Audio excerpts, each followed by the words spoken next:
வணக்கம் நண்பர்களே. ஆட்சியில பங்கு வேணும் அப்படின்னு அமித்ஷா சொல்லிட்டாராம். இது நிர்வாகிகிட்டையும் தொண்டர்கிட்டையும் கேட்டு சொல்றதா எடப்பாடி சொல்லி இருக்கிறாரு. என்ன பிரச்சனை? தமிழகத்தில் இதுவரை கடந்த 50 ஆண்டுகளில் ஒரு கட்சி ஆட்சி தான் நடந்து வந்திருக்கிறது. அதிமுக திமுக மாறி மாறி ஆட்சியில் இருந்திருக்காங்க. ஆனா அதெல்லாம் மாத்த முடியாது, மக்கள் அது ஏத்துக்க மாட்டாங்க.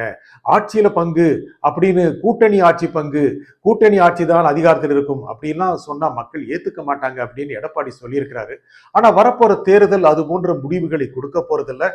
எந்த கட்சி ஆட்சிக்கு வந்தாலும் அது பெரும்பான்மை பெற்றிருக்காது அப்படின்னு அமித்ஷா திட்டவட்டமாக நம்புறாரு.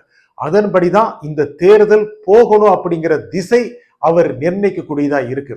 திமுக ஜெயித்தாலும் கூட அது 117ங்கிற ஒரு மயக்க எண்ணிக்கையை, அந்த மேஜிக் நம்பரை அடைஞ்சிடக்கூடாது அப்படின்னு அமித்ஷா ரொம்ப தீர்மானமா நினைக்கிறார். ஒருவேளை திமுக அந்த 117 அடையாம 100க்குள்ளே அடங்கிருச்சு அப்படின்னா கூட்டணி கட்சிகள் ஆடியர் ஆட்டத்தை பார்த்து ரசிப்பதற்கு அமித்ஷா மிகவும் ஆவலாக காத்திருக்கிறார்.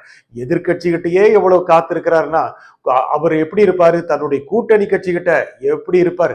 ஆகையில தான் எடப்பாடி பழனிசாமி டெல்லி போனாரு, பேச கூப்பிட்டாரு அமித்ஷா. இங்க அமித்ஷா வந்த போதே போய் பார்த்திருக்கலாம், டெல்லிக்கு போக வேண்டிய நிலைமை எடப்பாடி பழனிசாமிக்கு வந்துச்சு. அங்கு ஏற்கனவே வேலுமணி இருந்தாரு. எடப்பாடி பழனிசாமி போய் பேசினாரு. பேசினதுல முக்கியமா விவாதிக்கப்பட்டது என்ன அப்படின்னா, பாஜக அணிக்கு பாஜக பக்கம் கிட்டத்தட்ட 30-40 சீட்டு கொடுத்துடணும், 3 சீட்டு 3 அமைச்சரவை வேணும் அப்படின்னு சொன்னோன்னே எடப்பாடிக்கு ரொம்ப ஷாக் ஆயிடுச்சு. ஏன்னா தனி கட்சி ஆட்சி, தனி பெரும்பான்மையுடன் அதிமுக ஆட்சி அமைக்கும் அப்படிதான் சொல்லிட்டு இருக்கிறாரு. சொன்னாதான் ஓட்டு அப்படின்னு நினைக்கிறாரு. அப்படி இருக்கும்போது இல்லைங்க, இந்த தடவை கூட்டணி ஆட்சி அமையும், அதுல பாஜக ஒரு சீட்டு கொடுப்போம், அதுல இன்னும் வர்ற கட்சிகளுக்கெல்லாம் ஒவ்வொரு சீட்டு கொடுப்போம் அப்படின்னா மக்கள் அதிகாரத்தை நம்புவார்களா? எடப்பாடியின் அதிகாரத்தை நம்புவார்களா? அதிமுகவின் தனித்துவத்தை ஏற்றுக்கொள்வார்களா? இதெல்லாம் இருக்குல்ல. இதுல இன்னொரு முக்கியமான விஷயம் என்னன்னா, அந்த கூட்டத்துல எடப்பாடி பழனிசாமி அமித்ஷாவை சந்திச்சதுல டிடிவி தினகரன் பேச்சு முக்கியமா இடம்பெற்று இருக்கு. என்ன அப்படின்னா, அவரையும் கூட்டணியில் சேர்த்து கொள்ள வேண்டும். இது எடப்பாடி பழனிசாமிக்கு மிகப்பெரிய நெருக்கடி தான். ஜஸ்ட் 1 மந்த், ஏன் 3 வீக்ஸ் முன்னால கூட என்ன சொல்லிட்டு இருந்தாரு டிடிவி தினகரன்? எடப்பாடி பழனிசாமியை தேசிய ஜனநாயக கூட்டணி முதலமைச்சர் வேட்பாளராக அறிவிக்கும் வரை அந்த அணியுடன் கூட்டணி இல்லை அப்படின்னு சொல்லிட்டு இருந்தவரு ஒரு வாரம் 10 நாளா ஆஃப் ஆயிட்டாரு. நீங்க கவனிச்சிருப்பீங்கன்னு நினைக்கிறேன். இந்த மாதிரி பெரிய பெரிய தலைவர்கள்லாம் ஆஃப் ஆக்குறதுல பாஜக ரொம்ப கில்லாடிங்க. அமித்ஷாவுக்கு நல்லா தெரியும் எங்க சுவிட்ச் இருக்கு அப்படின்னு. அதுக்கப்புறம் தான் டிடிவி கூப்பிட்டு பேசினாங்க. கிட்டத்தட்ட அந்த கூட்டணி ஓகே ஆயிருங்கிற மாதிரி தெரியுது. இதுல டிடிவி தினகரனுக்கும் ஒரு அமைச்சர் பதவியாம், அது வாய்ப்பு இருக்கிறதாம். ஒருவேளை அதிமுக கூட்டணி ஜெயிச்சு வந்தால் அதில் டிடிவி தினகரனுக்கு ஒரு வாய்ப்பு கொடுக்கப்படும் என்று தெரிகிறது. இது டிடிவி தினகரனுக்கு ரொம்ப மகிழ்ச்சியா இருக்கு. ஆனா எப்படி போய் ஓட்டு கேட்பாரு நினைச்சு பாருங்க. முந்தா நாள் வரைக்கும் எடப்பாடி பழனிசாமி எதிர்த்துட்டு வந்தவர், துரோகின்னு சொல்லிட்டு வந்தவர், 2 நாள் முன்னால இல்லை, தேர்தலில் எதிரிகள் துரோகிகள் நாம் பார்க்க கூடாது, அது அமமுகவுக்கும் தமிழ்நாட்டுக்கும் நலன் பகிக்கும் என்றால், நலன் கொடுக்கும் என்றால் அதனொன்னு கூட்டணி அமைக்கலாம், இப்படி எல்லாம் பேச ஆரம்பிச்சிட்டாரு. மக்கள் நம்புவாங்களா? அவர் சார்ந்த சமூகத்தை சேர்ந்தவர்களே அவர் பின்னால் நிற்பார்களா? அது மிகப்பெரிய சந்தேகங்க. எப்படியாவது அவர் வந்துடணும், அவர் சார்ந்த சமூகம், முக்கோலத்துவ சமூகம் அப்படியே தேசிய ஜனநாயக கூட்டணி அதிமுக பாஜகவுக்கு ஆதரவு அளிச்சிடணும் அப்படிங்கிறது தான் பாஜகவோட திட்டம். எடப்பாடிக்கு அதுல பெரிய நிரடல் இருக்கு. இருந்தாலும் சொல்றாங்களே அப்படின்னு ஏத்துக்கிறாரு மாதிரி தெரியுது. ஏத்துக்குவாரு, வேற வழி இல்லை. ஆனா டிடிவி தினகரனுக்கு எந்த அளவுக்கு ஓட் பேங்க் இருந்தது? 2019 மக்களவை தேர்தலில் 5%, 5.5% இருந்தது. உடனே வந்த உள்ளாட்சி தேர்தலில் சரிஞ்சது. அதுக்கப்புறம் வந்த சட்டப்பேரவை தேர்தல் இன்னும் கீழே போச்சு. கடந்த மக்களவை தேர்தல தான் தனியா நின்று அவரு தேனி தொகுதியில கணிசமான ஓட்டு வாங்கினாரு, அதிமுகவை பின்னால தள்ளினாரு. ஆனா அவருக்கு நிச்சயமா வெற்றி வாய்ப்பு உண்டுங்க. அவர் எம்எல்ஏ ஆயிடுவாரு. அவர் எந்த கூட்டணியில் இருந்தாலும் எம்எல்ஏ ஆயிடுவாரு. டிடிவி தினகரன் எம்எல்ஏ அப்படின்னு போட்டுக்குவாரு. ஆனா கூட்டத்தில் இருக்கிறவங்க, அவங்க கட்சியில் இருக்கிறவங்க அத்தனை பேருமே ஜெயிப்பாங்களா? சந்தேகம். ஆனா சட்டப்பேரவையில போயிட்டா போதும், அதிமுகவுடைய அமைச்சரோட இடம் பெற்றா போதும், அதுக்கப்புறம் அதிமுகவை வளைத்து போட்டு விடலாம் ஒரு ஆசை அவருக்கு இருக்கு. அந்த ஆசை அவர்கிட்ட ஊட்டப்பட்டு இருக்கு. ஐயா வாங்க, அதிமுக உங்களுக்காக காத்துட்டு இருக்கு அப்படின்னு பிஜேபி சொன்ன மாதிரி தெரியுது. அப்படி இருக்கும்போது ஓபிஎஸ்ஸையும் சசிகலாவையும் சேர்க்க முடியாது அப்படின்னு எடப்பாடி பழனிசாமி சொல்லிட்டார். ஓபிஎஸ் அவரும் டிடிவி மாதிரி ஒரு தனி கட்சியை ஆரம்பிச்சு அவரும் ஒரு 4 சீட்டுக்கு வந்து நின்று இருந்தார்னா அதை கூட எடப்பாடி ஓகே சொல்லியிருப்பாரு.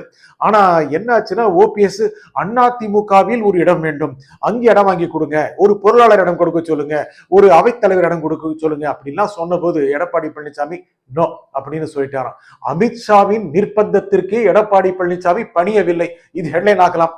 ரொம்ப கஷ்டம்தான், கிவ் அண்ட் டேக் தானே பாலிடிக்ஸ் அப்படிங்கிறது. டிடிவி வேணாலும் கூட்டணியில் இருந்துட்டு போகட்டும், ஓபிஎஸ் வேண்டாம் இப்படின்னு எடப்பாடி சொல்லிட்டாராம். என்ன முக்குறுத்தர ஓட்ட திரும்ப திரும்ப எடப்பாடி பழனிசாமி கட் பண்ணி அனுப்புறாரு அப்படின்னு மேலிடத்திற்கு, பாஜக மேலிடத்திற்கு கொஞ்சம் ஷாக்கு தானா. இருந்தாலும் அவர் ஒரு கட்சி தலைவர், அவர் பெரிய ஒரு கட்சியுடைய தலைவர், முன்னாள் முதலமைச்சர், அவர் பேச்சுக்கும் கொஞ்சம் மதிப்பு கொடுக்கணும் அப்படின்னு டெல்லி மேலிடம், பாஜக மேலிடம் கொஞ்சம் ஒத்துக்குச்சு. தேர்தல் சமயத்துல பார்க்கலாம். ஓபிஎஸ் எங்க போவாரு? அவருக்கு இப்போ விஜய் பக்கம் வாய்ப்புகள் கம்மி. ஏன்னா அங்கே போனா நிச்சயமாக நிதி உதவி எல்லாம் கொடுக்க மாட்டாங்க. திமுக அணியில் போய் சேர்ந்தால் ஒருவேளை நன்றாக இருக்கும் மாதிரி தெரியுது. அவர் கூட அவருடைய கூட்டணி, அவருடைய கட்சி தொடர்கிட்ட இந்த மாதிரி பேசினதா காதுல பரவல். என்ன அப்படின்னா, அதிமுக எம்ஜிஆர் துவக்கின கட்சி, அதுல அண்ணாங்கிற பேர் இருக்கு. திமுக அண்ணாவே துவக்கின கட்சி, அதுல போய் கூட்டணி அமைச்சா என்ன அப்படின்னு அவர் பேசியிருக்கிறாரு. ஆகையால அவர் அங்க போய் சேர்ந்திருக்க வாய்ப்பு இருக்கு. இப்போ நிலைமை எப்படி இருக்கு பாருங்க. 3 முக்கியமான அணிகள், திமுக அதிமுக, 2 பேருக்கும் கடுமையான ஃபைட். விஜய் வளர்ந்திருந்தாதான் 2 பேரும் ஓட்டையும் சாப்பிடுவாரு. ஆகையால இவங்க எப்படியாவது தனக்கு 2 பேருக்கு இடையே போட்டி இருக்கலாம் அப்படிங்கிற மாதிரி ஒரு அண்டர்ஸ்டாண்டிங்ல வந்துட்டாங்க மாதிரி தெரியுது. சீமானுடைய கணிசமான ஓட்டு விஜய் பக்கம் போக வாய்ப்பு இருக்கு. விஜய் தனியாக நின்றாலும் கணிசமான வாக்கு சதவீதத்தை பெறுவார், பிரிப்பார். கிட்டத்தட்ட இன்னைக்கே அவருடைய எதிரிகள் 15% சொல்றாங்க. அவருக்கு 20% வாக்கு சதவீதம் வர வாய்ப்பு இருக்கு. அந்த மாதிரி வர்ற சமயத்துல அவர் 7-8 தொகுதிகள் இன்னைக்கு இருக்க நிலைமையில வாங்குவாரு. அது 10-15 ஆகும்போது 2 பெரிய திராவிட கட்சிகளும் நிச்சயமாக அடி வாங்கும். அது எப்படி சாத்தியம் அப்படின்னு நினைக்கிறாங்க. விஜய் ரொம்ப நம்பிக்கையோடு இருக்கிறாரு. நீங்க பார்க்கணும், ஜனநாயகன் படத்தை பத்தி அவர் வாயை திறக்கல. இதனால எல்லாரும் என்ன நினைக்கிறாங்க, அவர் படத்தை பத்தியே வாயை திறக்கலையே, மக்களை பற்றி என்ன சொல்ல போறாருன்னு. ரொம்ப நுணுக்கமான ஒரு தனி மனிதர் விஜய், ரொம்ப நுணுக்கமான ஒரு அரசியல்வாதி விஜய். அவருடைய அரசியல் மற்றவர்களோடு ஒப்பிடக்கூடிய அளவே இல்லை. தன்னுடைய இமேஜ் மீது அவருக்கு மிகப்பெரிய நம்பிக்கை இருக்கிறது. வருகின்ற தேர்தலில் தனியாக போட்டிட்டாலும் கூட மிகப்பெரிய சவாலை கொடுக்கலாம்னு நினைக்கிறாரு. இது எடப்பாடிக்கும் தெரியும், ஸ்டாலினுக்கும் தெரியும். சரி, பாஜக சொன்ன பேச்சை கேட்டு டிடிவி தினகரனை சேர்த்துக் கொள்ளலாம். மெதுவாக தேர்தல் சமயத்தில், தேர்தலுக்கு பின்னால் ஒருவேளை பெரும்பான்மை குறைந்தால் ஆட்சியில் பங்கு உண்டு, நிச்சயமாக அமைச்சர்கள் உண்டுன்னு சொல்லிடலாம் அப்படின்னு எடப்பாடி முடிவு பண்ணிட்டாரு. ஆகவே அதை இப்ப சொல்ல மாட்டாரு, அமித்ஷா கிட்ட இப்ப சொல்ல மாட்டாரு. தேர்தலுடைய நெருக்கத்துல கூட்டணி பேச்சுகள் நடந்து எந்த அளவுக்கு தொகுதிகள் அதெல்லாம் முடிவான பிறகு ஆட்சியில பங்கு தர்றோம், ஆனா இப்ப சொல்ல மாட்டோம் அப்படின்னு. அப்பா இது சொன்னதே போதும் அப்படின்னு பாஜக மேலிடம் நிச்சயமாக மகிழ்ச்சி அடையும். இது திமுகவுக்கு நெருக்கடி கொடுக்குது. அதனுடைய கூட்டணி கட்சிகள் அவர்களும் ஆட்சியில் பங்கு கேட்கக்கூடிய நிலைமையை தள்ளிருச்சு. முக்கியமாக காங்கிரஸ் அதற்கான நிர்பந்தத்தை அதிகப்படுத்தும் சூழல் உருவாகி இருக்கு. இது எல்லாமே அரசியல் சூழ்நிலையில ஆட்சியில் பங்கு என்ற நிலையை நோக்கி தமிழகத்தில் அரசியல் நகர்ந்து கொண்டிருக்கிறது. நன்றி, வணக்கம்.